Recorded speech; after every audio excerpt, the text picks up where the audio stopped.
Welcome back to another week of Instigating with Clarkey and Drury, brought to you by Larry Hudson's Chevrolet Buick GMC here in Listowel. Of course, our friends at the Listowel Squash Courts. I'm back.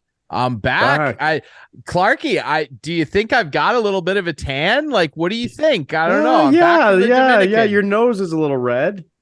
Little burnt nose. I got pretty sun-kissed poolside in the Dominican. The foam party really did me in. I got cooked that day. We are very pleased to be joined by our great friend, pro golfer and golf instructor at the Ian Doig Golf Academy, our buddy Ian Doig. Doigie, how are you? You're down south of the border as well. I am. Good to be here as always, guys. And you're catching me on my drive down to eventually Florida, but we're going to spend a few days in Pinehurst, North Carolina, play a bit of golf and visit with some friends while we're here. Nice. Now there's a famous course there, Pinehurst. What is it, number 2? Is that you're not playing that though?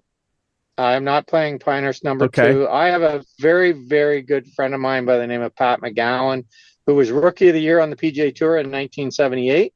We've been friends for 40 years, and he and his family own Mid Pines, Pine Needles, and Southern Pines golf courses here in Pinehurst. So tomorrow morning we're playing Mid Pines, which is a great Donald Ross golf course, just been redone. And then we're on Saturday we're playing Pine Needles, and Pine Needles has hosted 3 U.S. Women's Opens. It's absolutely spectacular. In my opinion, I actually like it more than number 2. There we go. Wow. Nice. Sounds fun. And are you going down to Florida to participate in any qualifiers or anything, or are you just going to have some fun? No, I'm going to train and practice because when I do come home, I have a couple qualifiers that I am going to play in early May. But this month is more about, with all the health stuff that we went through, it's been over a year since I've had a trip, which is very unusual for me. And I haven't been down south since in a year. So we're going to lay by the pool, go to the beach, hang out, have some cocktails, and I'll practice a little bit and play a little bit. But this is more about a vacation for Chuggy and I.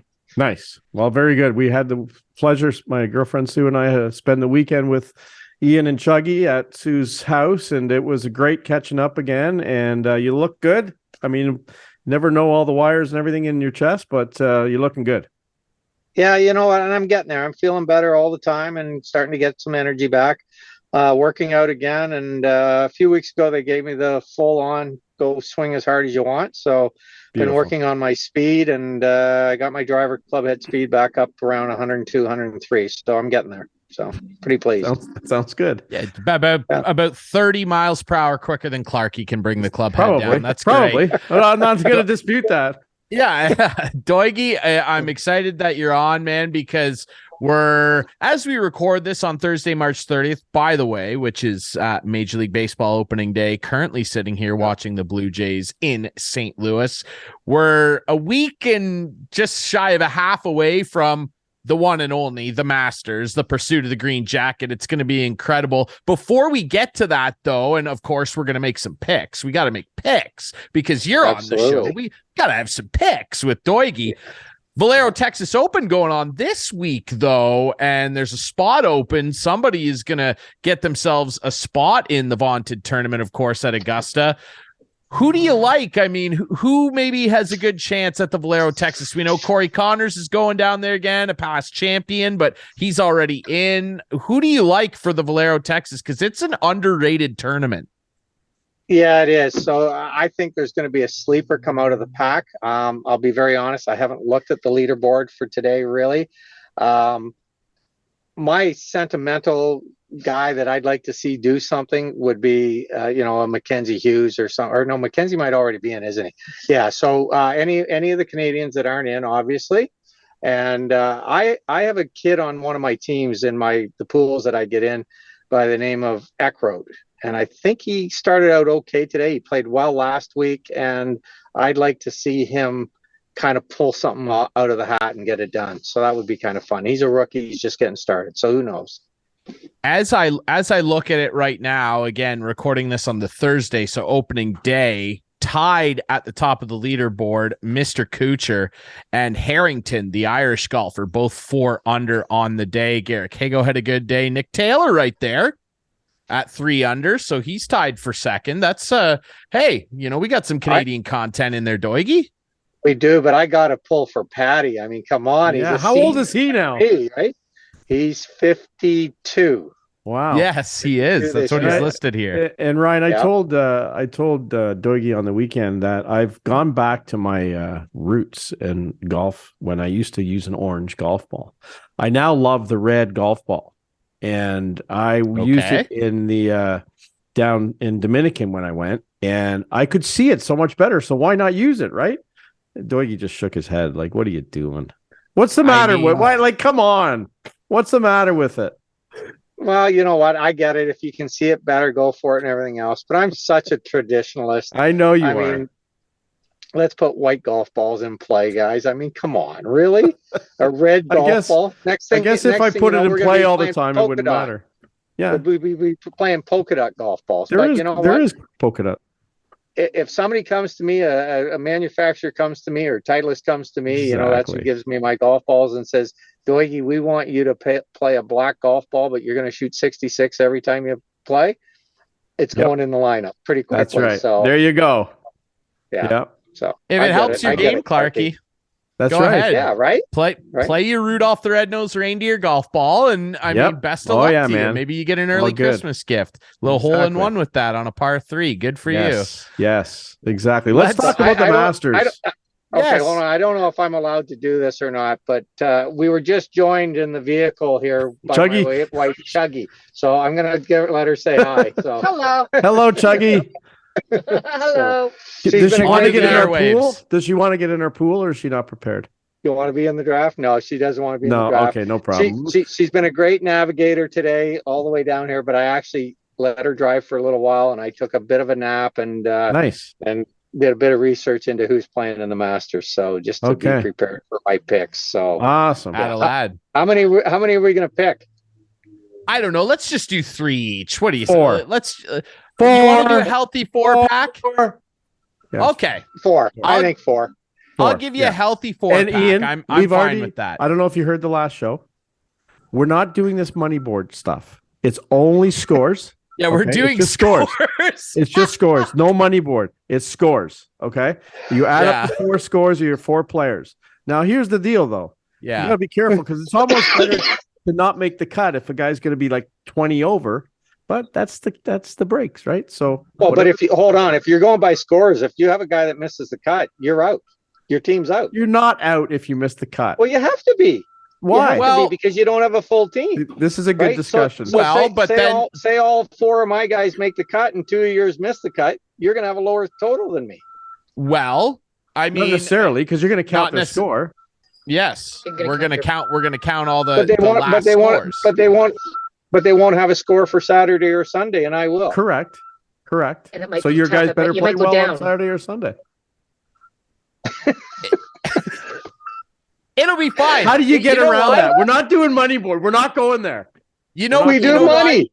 No, we're not. Everything we do is always by money. No. When you go look at the PJ, not on this show. Look at the PGA Tour, what do you look at? The money list. When you go to the Champions Tour, what do you look at? The money list. Doing it. We're not doing it. I want to look at the FedEx Cup if you pick the winner, you're going to win for sure, and that's not the way it should work. Here's why this is a non-issue, though, guys. Here's why this is a non-issue, because we're such golf experts that we're all going to pick 4 guys that are there on Sunday anyway. Well, we should for sure. And here's the other thing. Okay, we're going to pick 4 guys. Let's say at least 3 have to make the cut. Okay. Sure. 3 have to make the cut. So you pick 4 and the top 3 players on your team. Those are the scores that count. I'm fine by that. We can do that. You get to throw one guy out. Okay, done. Love it. Okay. Done. And I'm the guest, so I get to pick first. Are we going to get right into it? Do we want to discuss things as we go, or? Well, should we do the picture? Should we maybe analyze the tournament a little bit? That's what I'm saying. There's plenty of storylines. Okay, Doigie doesn't like doing that because he's going to give up secrets. So why don't we do the picks first? No. There's I don't want to give up my secrets. See? Oh, there's all kinds of secrets. Yeah, there's all kinds. Also, let's do the draft first. Okay, fine. So why don't we run through? First. We'll each pick one, and then we'll discuss a little bit, and then we'll pick the next one. Discuss as we go. I don't hate that. I don't hate that. All right. So you're I'm the guest, so I get to number 1. I'm going to go way out on a limb. I have a hunch for number big one. Time hunch on this for my number one pick. This is a hunch that I'm going with. He's been playing pretty well lately. He's driving it well. He's putting well. I think his frame of mind is in the right place. And the last thing he wants to do is have a live player win the Masters. Mm-hmm. So I'm going with Rory McIlroy. Rory. Okay. Well, it's not really going out on a limb, I don't think. No, it's not. Oh, I thought it was. I don't think so. Rory, you don't have to go on a limb. How can you go out on a limb and pick Rory? Whatever. I want to say that because I lost the last pick off between you and I, Clarkey, I'm going to just go ahead and take the second pick, if you don't mind. Go ahead. Whatever. Okay. And we won't do a snake here because there's only three of us. We'll just go down to you, right back to Doig and down. Okay. We're doing a snake. Okay, fine. No, if you want, we've already, snake. Doig and I had a discussion about this afternoon. All right. Yeah, well, then I'm not going to waste any time. He said a bit of a shaky start, but I believe in the big moments. He will eventually show up for me, and I will be taking my guy, Colin Morikawa. I knew it. How come I knew that was coming out? I know. You picked him first last time, too, and he didn't win, so whatever. He fell apart on Sunday. He really, really did. Okay, Clarkey? I'm really excited about this. I get 2 picks in a row, and the hottest golfer in the world is available. Congrats. So I'm picking Scotty Scheffler with my first pick. Okay. That's a good pick. Defending champion, though, a lot of pressure. Has to host the dinner this week.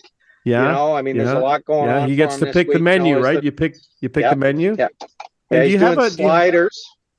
He's doing sliders. He's doing sliders and pretty simple, actually. Pretty simple menu. I was quite surprised. Some of them get very elaborate. I think fall the one year had haggis. And I don't think too many of the guys were too keen on that. The thing about it is the dinner that you always have the opportunity to just order off the menu as well, off the Augusta menu. So if you don't like what they're serving up, you just order off the menu. So okay, very good. Yeah. Okay, number 2. I'm thrilled. I'm gonna get like John Rahm, number 2. Yeah, another great pick. Boy, there you are. We're third and fourth pick to get those 2 guys. Yeah. I'm absolutely thrilled. Yeah. All right, Drury, you're next. I'm not even going to hesitate. I love the way this guy's playing golf right now. He's always involved, and I think that his game really suits It's Augusta. the same guy again. Think here we go. I might shock you. I love Max Homa. Oh, okay. You did shock me there. Max Homa. That's a good pick. That's a good pick. I like Max a lot, and I will be taking him with my second pick. Okay. Ian, 2 to you. All right, 2 to me. So this one might surprise you a little bit, but he's been playing very well of late. As a matter of fact, last week he played extremely well. I'm going to go with Cameron Young. He's playing just as well as anybody, man. His wedge play is ridiculous, Doigie. He's a great putter, and I think he's due to win, right? And not too many times do they make their first win a major, but this might be the time. He's playing that well. He drives it long. He wedges it good. He putts good. You know what? And he's peaking. He's really coming into form. So that I'm going to go with Cameron. Cam Young, number 2. Your number 3 pick. My number 3 pick. You know what? Maybe a little off the board, but he's played well here in the past, and he just seems to rise to the occasion. And I'm going to go with Hideki Matsuyama. Oh God, that's a good one. That's a good one. I like Hideki a lot. Yeah. There you go. Okay. So you got Rory, Cam Young, and Matsuyama. And Ryan's up. Morikawa and Homa so far. Yes. And I'm going to take another H name, a guy who is also continuing to play very, very well. And I think this guy is due for a win himself. He's always in the mix. And the biggest thing that I like about this guy is Sunday this year is his strongest day. I love Tyrrell Hatton. That would surprise me. That's a pretty good pick, but I just don't think he has the demeanor to get it done at Augusta. Oh, interesting. Well, Interesting. Yeah, he gets too angry at himself, and you get funny bounces at Augusta and stuff like that. And he just, you know what? In Australia, when you're playing down there and you're having a bad day, they call, the head comes off, and he's walking around with the head under his armpit there. That's going to be Terrell Hatton. Okay, we'll watch for the that. Head will come off. That's good. We'll watch for that. I admit I'm taking a risk, but I really like how this guy plays on Saturdays and Sundays, especially to start this year. He's been very, very strong, and he's under every single Saturday and Sunday that he's played this year. Clarkey, your last final two picks. Okay, yes. I was worried here because when Doig picked Cam Young, I thought, oh, my guy's gone. He's not gone. Cam Smith is my third pick. Yeah, finally live one. We finally had a live player taken. We knew it was going to happen. It was just Chuggy was right? quick on that one. Yeah. Yeah. And fourth, I got to go with the local hero, Corey Connors, number 4. Yeah, I like it. There you I go. like it. Although he hasn't played very well lately. No, he's been struggling. It's okay. Yeah. It's the Masters. His putting game hasn't been as strong as it should be, and his irons this year haven't been as strong as they should be. So, but still always a good pick there. So my team is done. Ryan, you wrap up your team here with another H, right? Another H. No, not another H. Oh. Again, another guy that is starting to really come alive, and he was dancing pretty close with Mr. Scheffler at the last major. I really like how he plays. He fell apart a little bit on the Sunday, but I still think that this guy's iron play is going to really help him out at Augusta National. I love, from South Africa, Louis Oosthuizen. You know what? Great pick. Another live player, right? Has always played well there. Made a 2 at the second hole a few years ago. I love Louis. I love his golf swing and everything. I love his demeanor. You look at Louis when he's playing, and you never know whether he's shooting 75 or 65. That's right. I like that. I like Louis. I love his golf swing. Very, Doig, very close us out. So Doig, and I just want to mention that Sandy Lyle is still available. and you know what? It's his last event that he's ever going to play in. Yeah. And wouldn't that be quite a story? We'd be making a movie about that afterwards. Yes. Right? And hit one of the greatest iron shots, 7-iron out of the fairway bunker on 18 and all of golf to win the Masters that year. And on top of all of that, he's a great guy. A really, really good guy. It's a lot of fun. But I'm not going to go with him. Okay. Just so you know. Okay. All right, so I've got it down to I've got a couple here, and there's some really good players on the board, right? Like you've still got Xander Schauffele, yeah. You've still got Dustin Johnson, you still have Tony Finau, Jason Day, you got There's Jordan a lot of guys Spieth, there. Yeah, you got Jordan Spieth, Justin Thomas. They're all out there still. Justin Thomas, exactly. They're all still out there, and you know Victor what? Hovland is still out there. With this one, so Patrick Cantley's out there. Yeah, exactly, right? Yeah, Will Zalatoris is out there. I just have a funny feeling. Whiskey mitts, feeling about this. Okay, pick it. JT, Justin Thomas. Oh, you went get it done. Okay. He's gonna get it done. Okay. Now, you talk about a guy who can get pretty pouty. JT can get pretty pouty out there. Him and Victor Hovland might be having, or Tyrrell Hatton, pardon me, they might be having a frown off together on Saturday if things aren't going well. But when he's dialed in, if he's dialed in, there are few guys on earth better on, especially a back nine, than JT. If he's dialed, he is as dangerous as anybody. That's a hell of a he'll be good. Pick, Doigie. Yeah. Oh yeah. I think he'll be good. And you know what? If he gets his putter going hot for the week, early in the week, he could be unstoppable. He just drives it so good. And again, his wedge game is extremely good. And so I just, you know what? And I think he's due to win another major. I think he's right there. And he's been playing okay, but he's ready to break out. I think this is the time. Okay. Yeah. Am I the only guy? And I'm the only guy. Am I the only guy without a live player on his team? Yeah. Yeah. I think you might be. Yeah. You For are such a supporter of live, I'm surprised. Well, Yeah. I am. I know you are. Just I don't think they've been playing enough. So that's what Yeah. concerns me. They're not tournament ready. They're not ready to go play Augusta. Yeah. Nobody wanted to take the ultimate risk and take our buddy Patrick Cheater Reed. Well, Nobody You know what? wanted to take Patrick Chili Dip Reed. Nobody wanted to take him. no. Right. And which is crazy because he might be the one guy from Live that has the biggest chip on his shoulder and wants to come in and just prove to everybody that Live is the next greatest golf thing. And he may play well just because of that. Yeah. Right. Well, when he has a chip on his shoulders, typically when he's played really well over his career, and boy, he's been getting chirped pretty hard by some significant golfers. And I would be surprised if he showed up with, a little something in his back pocket. Who knows? It could be a violation. It could be a good golf shot. Who knows? You never know what you're going to get with old Chili Dip. You never know. Doigie, how do you think they'll be received? How do you think they'll be received? Fans. You know what?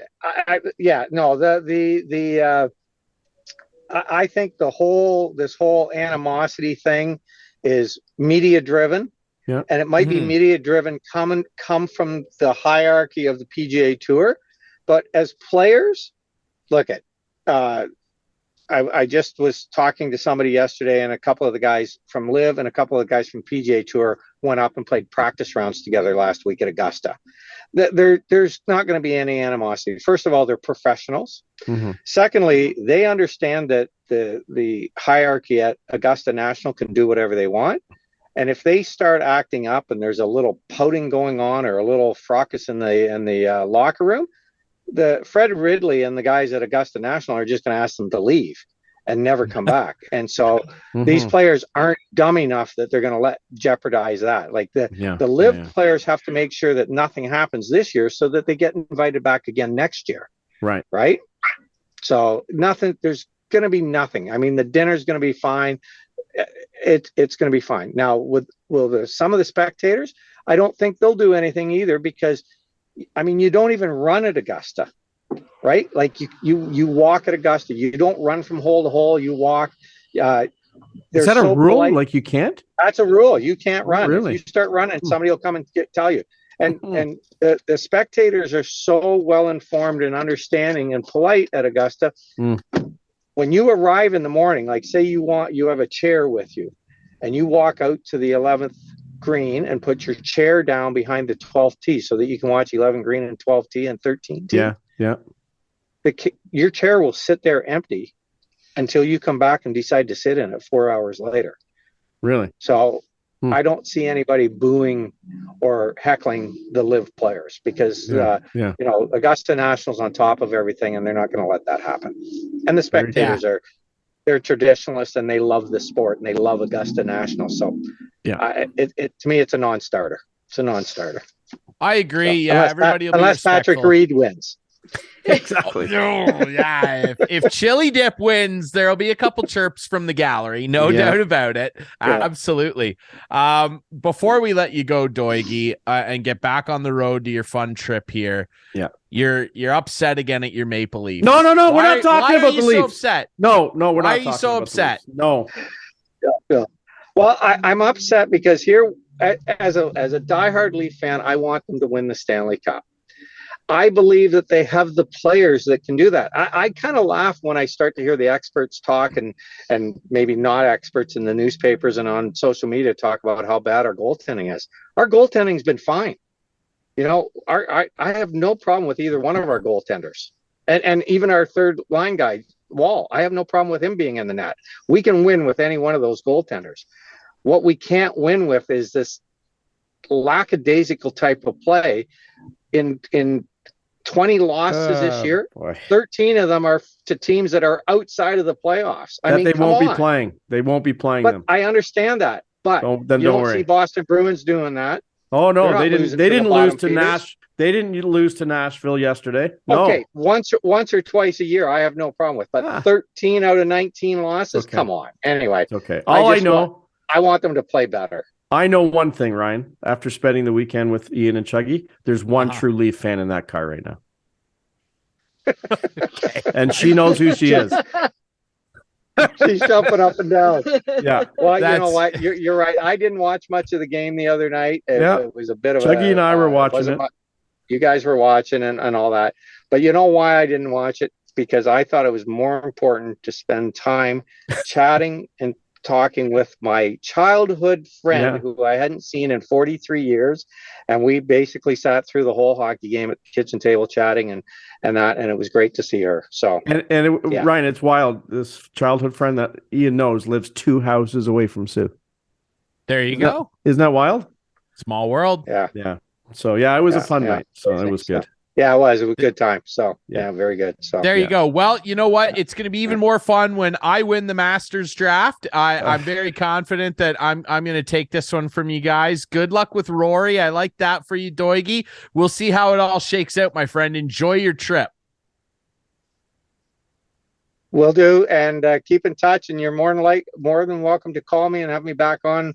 After the Masters or even next weekend if you need to fill the spot. So okay, just before you close, I'll take Jordan Spieth, Patrick Cantley, she's picking Xander all the garbage. Schauffele, and Dustin Johnson.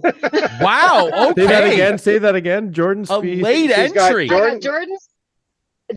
Yeah, you know what? I'm just looking here and I'm going, why wouldn't I? Jordan Spieth, Patrick Cantley, Xander Schauffele, and Dustin Johnson. Okay. Spieth, Cantley. Is that it? Did we only do 4? and DJ?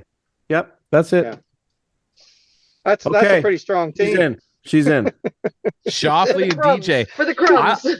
I like it. No, that's not crumbs because there's so many good players left still. I like it. A late entry. I think. Yeah, late great. entry. Just swoops in at the last one. Yeah. Chuggy's gonna win now. Yeah, Chuggy will win. She's gonna win. Guaranteed. Yeah. All right. We'll talk to you in Florida then the week after the Masters, and we'll recap. Okay?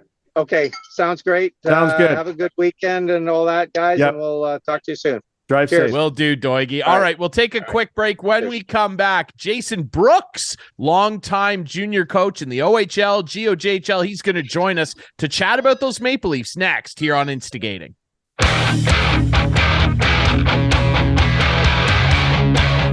Welcome back to Instigating with Clarkey and Drury. Thanks to our buddy Ian Doig of the Ian Doig Golf Academy for joining us to preview next week's Masters tournament, make some Masters picks. We're excited. He's off the bandwagon too. He's off he's not invited to the parade. He's not invited to the parade. Don't do we that. Told him listen. No. Listen. If you get off, you're not coming back on. Well, listen, we're excited because there's one guy who's definitely not off the bandwagon of the Maple Leafs, and he joins us now. Our buddy, Jason Brooks, longtime junior hockey coach and Leafs aficionado. This guy knows what's going on. Brooksy, how you doing, brother? I'm good. I'm not sure I was on the bandwagon to begin with, though. So let's back this up. Come on now. True fans don't go on and off a bandwagon. They're just true fans. That's fair. Exactly. You're in there. You're not driving the bus, but you're in about the middle seat. You're involved. Yeah. Like you don't say, okay, I'm done cheering for this team. I'm going to cheer for another team. You never said that. So we're good. No, exactly. I didn't do that. Fair ball. So is this team ready? Are they playing well? Are they ready to go in the battles in the playoffs? Well, I like what they've done personally. Yeah. I mean, I think Mr. Dubas did a great job of getting pieces in to make them better. You know, are they ready to take a run? I guess if there was a year, this is the year. I mean, obviously, Ryan O'Reilly getting healthy will make you that much stronger, give you that much more depth. I'm still not sold on the defense though, Clarkey. And I'm not sure in net. Like I mean, Samsonov has played very well for them. Matt Murray still is an enigma, if you ask me. Maybe we get lucky and Joseph Wall becomes the next Ken Dryden, Patrick Waugh type figure that comes in and plays amazing, and they go with him. But like I said to begin, Kyle Dubas, you know, I've had my comments about him on your show in the past, and I think he did a heck of a job. Like, I mean, whether he's in his last year or not, he's given them every opportunity to be successful. So good on him. It's strictly on the player's shoulders now, right? Yeah, you know what, Brooksy, we've asked people. I'm interested your thoughts on this. I agree with you. Do you think that barring whatever happens in the playoffs, that this should not be his last year because of what he's done? Should they extend him? You know what? I don't know. It's so hard to say that because, I mean, as I said to you last year, I thought they should have changed the staff. I mean, it was kind of like Groundhog Day. You just kind of keep going over and saying, you're going to win with this core. You're going to win with this core. They keep giving them opportunities. But at the end of the day, his back's against the wall with no contract. And he didn't leave really any stone unturned. They've still got the wild card in that Matthew Nyes playing in Minnesota that, you know, who knows what he's like if he comes in and provides them a top 6 winger that they slot in there again, gives them more depth up front, which you know, is what they want, what they need. Yeah. And we don't know what's going on behind the scenes. We don't know how much influence ownership has had. We don't know how much influence Brendan Shanahan has had. You know as well as I do, there's obviously influences from above where we don't know what Dubas has had to put up with all these years. Maybe they've said, no, you can't trade any of those 4 guys who sell the most jerseys. We don't know, right? Yeah, no, and that's fair. That's absolutely fair. I have to believe, though, that they being the Leaf organization, especially the owners and Shanahan, they've given a pretty long rope to Kyle. Like, they don't have many first-round picks left in the tank. He was able to make these transactions without moving a whole lot of prospects, which was positive. I think if he had come to the owners and said, look, I can trade Matthew Nyes for Patrick Kane, I'm sure they probably would have said, go for it. I mean, at the end of the day, they want to win a Stanley Cup right now as much as anybody. But again, to your point, Clarkey, though, you're right. Who knows? Maybe Shanny's saying, you know, you're safe, you're fine, make all the moves. We don't need draft picks for the next 25 years because we got to win. Is now. Yeah, we got to win right now. Yeah. Yeah, it's hard to say. And you're right, Clarkey. Like, that's true of any team really in any sport. We don't know. We're not in the boardrooms. We don't know what ownership might be saying, or the VP of hockey ops, or Brendan Shanahan, any of those guys. I mean, there's a lot of people involved with running a hockey team. It is unfair in many circumstances that a lot of it ends up falling on the general manager. There's a scouting staff, there's a pro scouting staff, there's a lot that goes into it. I want to dig into some of the guys on the team, though, and just your opinion of them, because we talked a lot about these guys last year, Brooksy. Let's start with Mitch Marner, who Clarkey likes to affectionately or somewhat not affectionately refer to as Mr. Fancy Pants. Fancy Pants has been your best player this year. I mean, he has legitimately been. Yep. I don't even know who else is. I don't even know who else is close. Like, Matthews is having a quote unquote down year. He's going to score 40 goals, but he has been unbelievable. What's your opinion of Mitch, and have you seen his game evolve at all to another level? I'm not going to say it's evolved. I think Mitch Marner has always been that quote unquote fancy pants that Clarkey calls him. He's uber talented. He makes unbelievable plays. I think, you know, defensively, especially on the penalty kill, I would say, you know, we saw snippets of that when he was in his earlier years, you know, and it's evolved to where he might be their best penalty killer. The part with Mitch Marner that I want to see evolve, if this Leaf team is going to have success, is every play doesn't have to be a home run. Sometimes you have to make a play, especially in the playoffs, to live to see another day. And you don't have to force a pass or force a great play all the time. And even in last night's game, and I didn't watch the whole game, but the part I did watch, you know, against Florida, he had a play on the wall and he kind of throws this backhand no looker that goes the other way for an almost breakaway. And you're like, that you don't need that. That's still my concern with a guy like Marner. It's not that he's not unbelievable. It's just, can he clean up those high risk, high turnovers, you know, at the right time? Do you think, or would you, if you were coaching this guy, tell him to stop calling penalties as well? Like, that drives me nuts. Like, I'm being a little facetious, but if he sees something on the ice, he's like putting his hand up like, ref, that's a penalty. That's a penalty. Like, would that bug you as a coach? Yeah, well, it definitely did. Especially when I was coaching junior, like you just want them to focus on playing the game. And exactly. I mean, I get that he's in the game. I get that he's very involved and he understands the game extremely well. I mean, again, he is a super elite player, super elite talent. But yeah, I think sometimes referees look at that and say, "Hey, just focus on your job, buddy." Yeah, I'll do mine. So yeah, exactly. Matthews has caught fire though, right? Like he's like all of a recently, sudden, like finally. in the last. Yeah, but I always wonder if he's been hurt a lot this year. Well, he has. He talked recently about the hand. The hand is bugging him again. And it must be better, though. Well, yeah. I mean, he's clearly feeling a lot better lately. I mean, he's got a lot of goals recently. What's he up to? 37 now? He's still behind Ovechkin, but he's got 37 shots the other now. Day.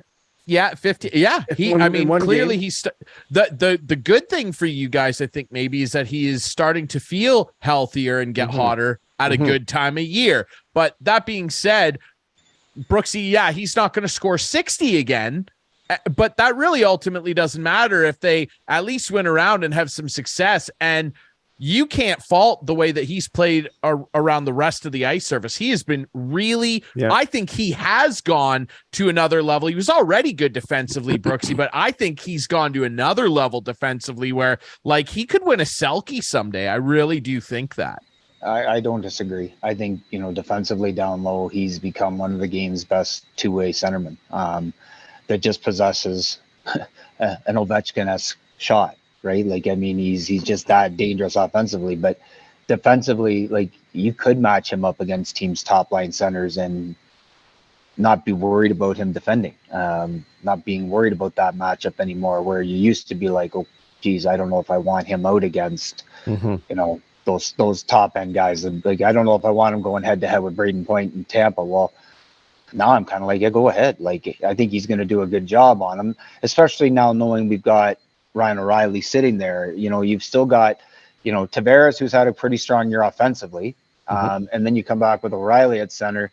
Like, that's depth down the middle again that you had kind of going back to when Kadri was here, right? Only you've got a really ultimate 200-foot player in Ryan O'Reilly that can score and can defend. And then you got Tavares, who I think has done a pretty good job again this year of scoring again, but also defending. Yeah, I agree. What about the other guy that gets talked about an awful lot, and there were plenty of people complaining about him last year, old Wild Bill Nylander. He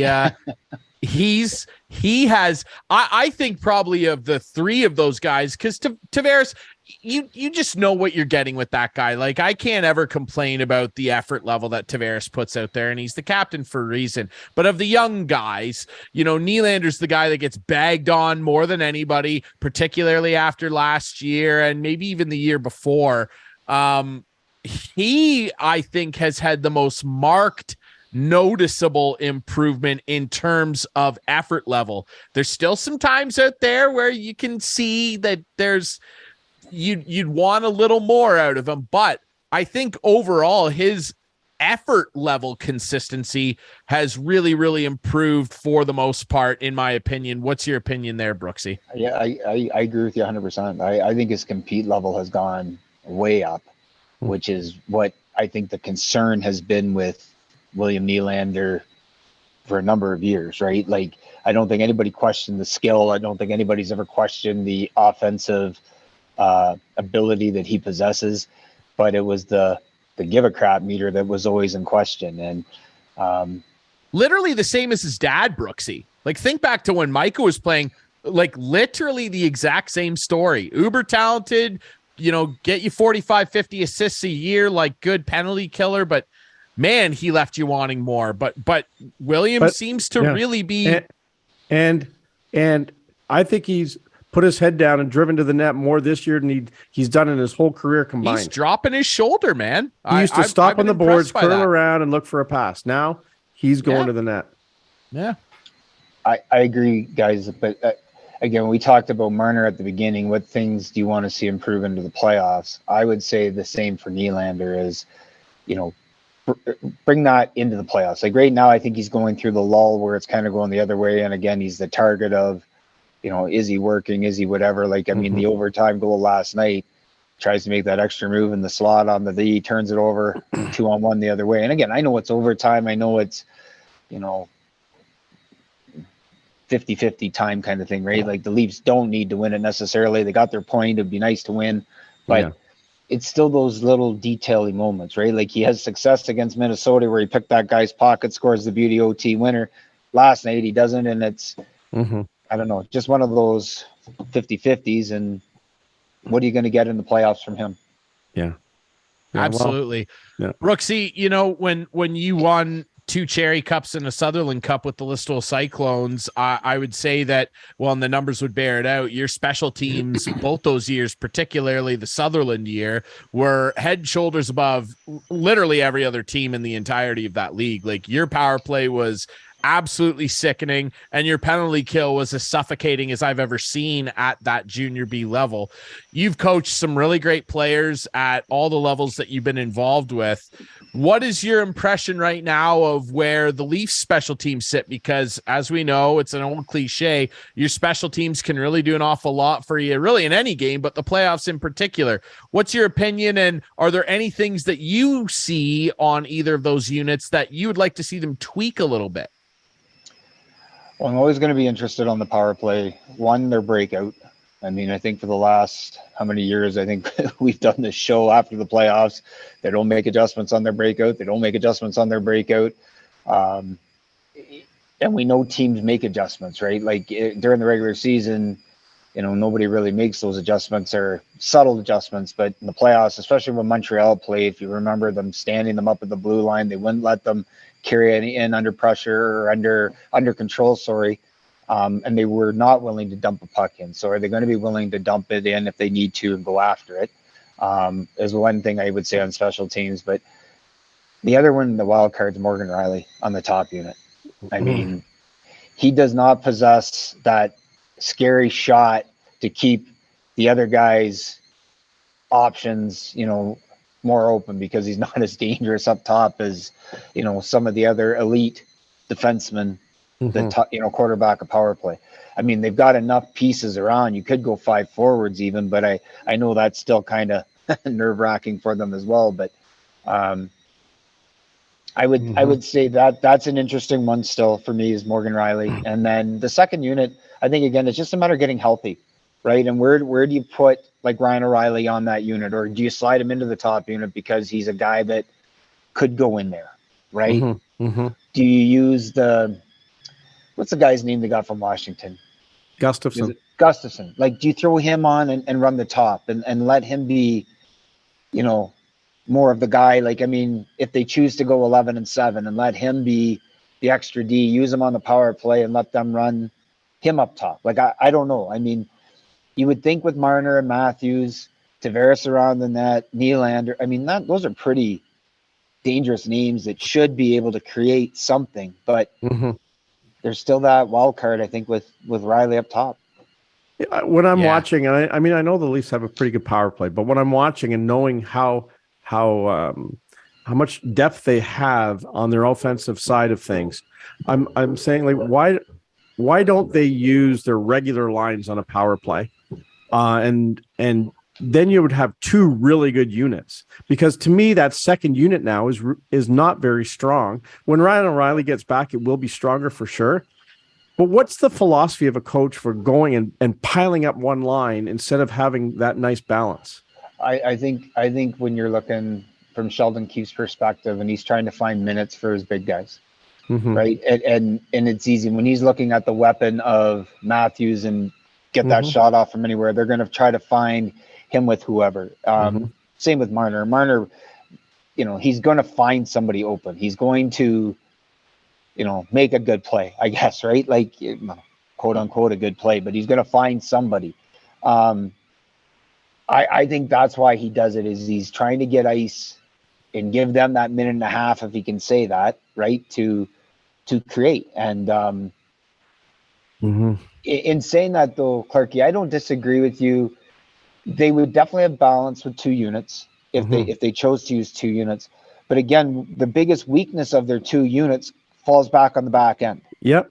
And it doesn't really matter who that like who would have who? You know what I mean? Like you could say Riley goes to one, Gustafson goes to the other, but then how do you piece around the other guys, right? The fifth guy, yeah. Right, yeah, for sure. I think that's where part of that dilemma comes for sure. And lately, Sheldon's been he's been going 11-7 instead of 12-6. What do you think about that? Again, I'm torn. Like there was a time when Leaf fans were clamoring for the top guys to play more, and I think that was when Babcock coached. But right, they were saying, well, we got to find more minutes. Well, when you run 11 forwards, you have to get those big guys on the ice. The downside is, though, you're one injury away from 3 lines and 1 extra guy, right? That's always the fear factor. I can see in the playoffs them running 12-6, 4 lines, full lines. But again, as we were talking, what's your concern about this team? Still the back end. Like, what are the deep pairs going to be? And if you're going to go with 6, what's your best 6, right? Tell me, who do you think's the best 6? Any like 6 that doesn't involve Justin Hall. Well, have you been talking to my kids? Because they tell you that. Well, I agree with you. Like, I think Luke Shen has stepped in, and I think Luke Shen's way better than I thought he was at this age when he's come over. Because we talked about it, Ryan. I didn't think he was. But he's big and strong, and he's got to be a force. And the other guys have their head up a little bit more when he's on the ice. And I think he's better than Justin Hall. And Liljegren's been a little bit, wonky lately. But yeah, I would think that Shen's over Hall. I agree with you. I think Shen's over Hall too. I like McCabe. Like I wasn't sold on him. That nasty side. He does have a nasty side, and he moves well. Very physical, and I liked him paired with Brody. I think that's a really solid mobile, could potentially be a good shutdown pair. I don't know what it is with Hall. I don't understand it. I'll tell you exactly what it is. It's that he tries to make the right play, but it's like he's constantly overthinking what he should do next. But what I mean lets guys get right through him into the danger zone. But what I mean, though, Ryan, what I mean is I don't get it from why is he still playing? Why is he playing ahead of these guys? That's what I don't get. I think that because they brought so many, they bring in 3 new defensemen. I think that because they did that, Sheldon is trying to run the 70 to see, who's really the odd man or 2 out here? Who's the one? And I think based on the way that they've been playing lately, it's Hall and Gustafson, because Gustafson is a guy that he is a blue line in specialist. He's not a good defender. I'd actually venture to say, and trust me saying this as a Caps fan, I'd actually venture to say he's a worse defender than Justin Hall is, if you can imagine that. But what he's better at than Justin Hall is passing the puck and setting guys up right in their wheelhouse. The Caps had him up there for a while when John Carlson was hurt, playing with Ovi, and he got plenty of assists on that power play. That's what he's useful for. But over 60 minutes, I don't know that him being able to make a pretty pass is necessarily worth risking having him on the ice very often in your own end. So I think that that's the philosophy right now between the 11-7 thing is who's really my core guys that I want to run game 1 and hopefully not have to change too much barring an injury. I guess that would be my take on it. I don't know what you think of that, Brooksy, but I was going to deflect to Clarkey and kind of get his opinion because I'm not a Hall fan. As a Leaf fan either. So he makes it hard to be a fan of him, Brooksy. Like, you just see guys float through him like he's a ghostly apparition. Every time he's on for a goal against, it's like, how come he didn't tie that guy up? I know. I don't get it. That's what I don't get. I just don't get it. He's here's what I'm worried about. I'm wand waving. I'm sort of convincing myself that opening game 1 in the playoffs against Tampa, Justin Hall will be back there, and I will just shake my head. But then then that's where I come to you and say, which you're probably right. But what are your pairs? Like if you're not Justin 7, what are your pairs? Like if you're going to go McCabe and Brody, as we talked about. If you got Giordano with Liljegren, if Liljegren's in. Yeah. Right? And then Riley and Shen. Shen plays with Riley. Well, then, Mhm. Hall's in over Lilligren then playing with Giordano. Maybe. Yeah. And I don't know. That's where he would fit, right? They got lots of depth. They just don't have that real good, solid six that we can count upon every game, right? Not right now. I think those guys will come in and out. I really do. Yeah. The Lilligren, the Gustafson, Hall, Yeah. and Shen. I think those guys will come in and out. Yeah, depending on health, right, will be part of it. Yeah, and it could even it honestly could even come down to something as simple as home ice and controlling the matchups. Like being able to say, okay, we've got an offensive zone draw coming out and that at home, and that's a night where Gustafson's in because you can throw him out there constantly in the offensive zone. And same philosophy with Hall, right? It could be something literally as simple as that. Who knows? But it'll be interesting. I think part of it though, too, fellas, and this goes back to our forward discussion, is who's healthy up front. Like if you've got a healthy forward crew, you might go 11-7 just because of what you're saying on the back end, the uncertainty. You bring in, O'Reilly back to your lineup, Achari or however you say his name into that lineup, and you run your 11 and say, you know what, boys, skate, go, right? We can tinker back here all we want on the back end just to survive, but you guys up front, like, let the ponies out and let them go. Yeah, and as you mentioned, like Matthew Nyes, he's such a wild card. We have no idea how good this guy's going to be. We don't know. He could come out and be, holy crap, this guy's way better than we thought. He's got a couple of games left at the Frozen Four, and we'll see what happens. And then I'm sure they'll try to sign him. Hopefully they can, and he'll be here. So, exciting times. Absolutely. Yeah. I got one more I want to ask you before we let you go, Brooksy. We always appreciate your insight from a coach's perspective. I think we're getting near a point now where power play wise, I'd like to see them. We talked about this last year too. I'd like to see him develop more of a one-timer and the team adjust to him being able to one-time the puck. Matthews, it's hard to compare because Matthews is the center and he's got more defensive responsibility, and by that virtue plays more, gets more ice time. But Ovi's out there generally for 2 minutes. When it's, I think he's such a lethal shooter. Pasternak, McDavid, Ovi. I think Matthews is in that rare category where he just needs to be out there for a minute 45, if not the full 2. I just think that, and maybe on where he is on the top unit, they've got him on his strong side, not taking one-timers. Maybe when the first unit's out there, he's there. And when the second unit comes out, he shifts over and is ready for a one-timer. You literally have 2 different units and your best scorer out there getting 2 different looks. I just think I would try doing that. I think he's that lethal of a player that I would want him with a man advantage, if not a 2-man advantage. I would want him out there as much as humanly possible. I don't know what your thoughts are. No, I think that's brilliant. You should be coaching. Well, that's, Lord help us. But I honestly, Ryan, I really truly agree with you. Like, and whether I would do exactly what you're saying and put him in the Ovi spot. I mean, we've seen at times he gets into that spot, he lets it go, and he can rip her home. But the beauty about Matthews in that power play, whether it's being out with the top unit, starting on his forehand side, like that flank side, or even sliding up into the middle, like him and O'Reilly switching off and O'Reilly moving around. Like last night, I don't know if you guys noticed on the power play, Riley ends up below the goal line, and he's below the goal line playing catch with, it might have been Nylander below, and they tried to hit Tavares in the slot, like off of a box and one below the line. And I think any movement like that creates so much indecision to the penalty kill, right? You do all your pre-scouting on these teams and you think you got them figured out, and they throw wrinkles at you and you're like, well, I wasn't anticipating that, right? Like, I mean, you talk, I know, Ryan, you talk so much about Ovechkin, and a lot of teams will cheat to him. They'll cheat to him, and he still gets it off because he's got such an unbelievable shot and it's worked for him for so long. But what makes them so which made him so dangerous was the fact that you had Backstrom on the other flank who could score, and you had John Carlson sitting up top. And we talked about Riley's lack of that shot. Well, Carlson has that shot.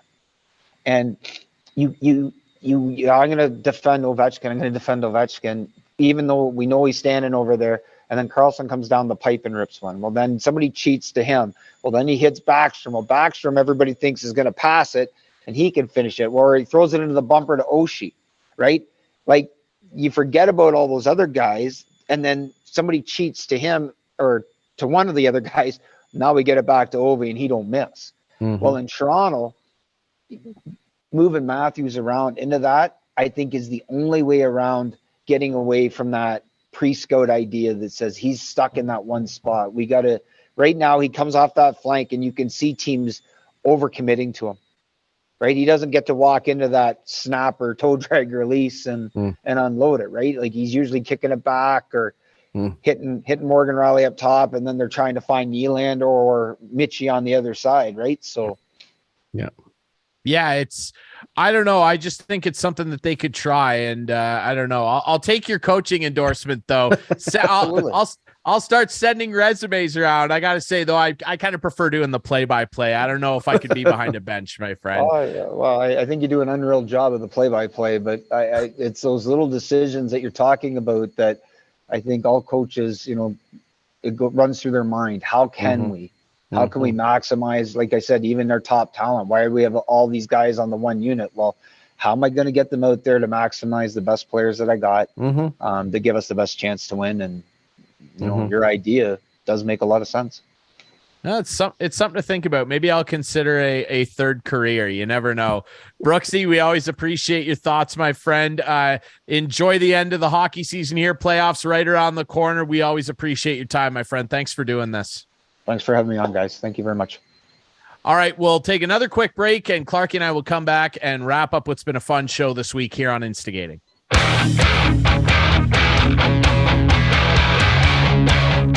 Back to wrap things up here on Instigating with Clarkey and Drury. Ryan Drury back here with Chris Clark. Thanks to our guest, Ian Doig. Yes, back from the Dominican. Right. Yeah. And Jason Brooks, of course, for joining us in the last segment. Yes, I was in the Dominican. My little brother got married. Very excited. Nice. Lots of photos. Producer Adam's got one to throw up. Obviously, I'm very excited. My new sister-in-law, Amanda. There they are, the Drurys. My brother Austin, I call him Roy. That's his nickname. Why? It's too long to explain. Okay. Kate posted my speech on Facebook. You can go there for the info. I'll give you the full breakdown. But there's Roy and Amanda. Very exciting down in the Dominican. Nice. It was beautiful. It was a lot of fun. Obviously, now quickly, this is my first show back. Obviously, our friends at CoolBet, they believed in this show. They sponsored this show right out of the get-go. Unfortunately, they're pulling out of the Ontario market. Many users will know that already. I just want to say thanks to everybody over there, starting with Chris Abbott, who started our relationship with them, Pat Gregoire, of course, our buddy Jake Bullen-Moss. They're still going to be active in Canada and other provinces. Sad to see them go, but I just want to say thanks to them for believing in this show. It's incredible. You know who else still believes in this show, though? Not that they don't. It's not in their control. Our friends at Larry Hudson Chevrolet Buick GMC, and of course, Al at the Listowel Squash Courts. Clarkey, lots going on still. I see a lot of trucks over there. There are lots of trucks, but you know what else? A lot of trucks. We have something that you would be thrilled with. We have a great Corvette over there. Oh, so if you're looking for a red Corvette, no, it's a little bright yellow Corvette, but it's cool. So, it's really cool. I can't play the Prince song when I drive away with it. No, you couldn't do that. But it is really cool. If someone's looking for a Corvette with like 12,000 kilometers on it. Like, it is mint condition. So it's available. Lots of trucks, as you mentioned, lots of trucks for sure. But that Corvette, I actually drove it around the lot the other day, and it's a nice little car. It's a unit. Obviously I can't afford the Corvette, but there's people out there who probably are looking for a Corvette, and this is a 2021 Stingray, and it is unbelievable. I'll tell you what, if there's someone out there watching who wants to be our new key sponsor, maybe you could afford that new Corvette. That's right. You could buy the Corvette and sponsor the show, right? Right? Absolutely. Yeah, but it is really nice. It's on the lot, so it's the best deal in Canada on a used Corvette. So come on down and take a look if you're looking for a used one. And rock and roll. Listowel Squash Courts, We're in the playoff. We're about to hit the playoffs. We got to get Al on next week because playoffs have begun. I've moved my way back up. He dropped me. Al dropped me. We had a big thing. He dropped me down because I hadn't played because I've been nursing an injury. I sent him a doctor's note. He didn't care about the doctor's note. He said, nope, you haven't played in 3 weeks. You're dropping. So he dropped me to 16th. I made it back up to 6th. So we're good to go. Playoffs start next week. And last night, on Wednesday night, as we record this Thursday, myself and Mike Benjamins, who was on the show when we did the show at the court, Bill Watson, Rob Annis, and Jim Chapman all went down to Toronto as there was an international women's Canadian Open of squash going on right downtown at the Brookfield place. And the setup was unbelievable. And there it is. There's the ceiling of the Brookfield place, and there's the court. So they travel with this court. It's glass. It's completely glass. Now, a couple players playing there. Number 1 seed in the white and the purple is kind of hard to see, but she was number 3 seed. But they're sisters, which was kind of cool. Okay. But the number 1 seed won, and there's just a static shot of the court. So it's all glass. They take it up, put it down. They've had this court at the pyramids in Egypt. They've played outside there. So it's kind of cool. Yeah, it's really cool. Hey. And it was fun to watch. Like, what a competitive sport and competitive game. And the winner of that first match that we saw of the sisters, the older one won. And I'd never heard a more open and honest interview on the court afterwards. And she says, yeah, I wanted to show her who is number 1 and who's the beast in this family. And she might beat me one day. I might be retired by the time she beats me, but I keep beating her. She comes close a couple of times, but I beat her. And it was like, wow. And like the poor sister was walked away. Like she didn't get in there. Like she was not happy. A little upset. Sister. But it was fun. It was fun to watch, and it was a good time. Right down Brookfield Place, just right on Front Street there. So it was good. Incredible stuff. Well, hey, if you want to get involved in a rivalry like that with a sibling or a coworker or a friend, hit up our friend Al at the Listowel Squash Courts. They're on Facebook. They got a website, easy to register, easy to book times. Head over there, and if you want that little yellow Corvette, go see my friend Clarkey over at Larry Hudson's here in beautiful Listowel, Ontario. That's a wrap on the show, brother. It was fun to be back. Remember, you guys can watch this show Friday nights at 8, Sunday nights at 9 with our friends on Whiteman TV. That's channel 6 for Whiteman subscribers. We debut on our YouTube channel Friday nights at 9 p.m. Follow us on social media at Instigating Pod. Thanks again to our great guests, Ian Doig and Jason Brooks. Clarkey, it's good to be back. I'm going to nurse my tan. Yeah, for sure. It's good. We will be back next week with more Instigating. Go Blue Jays!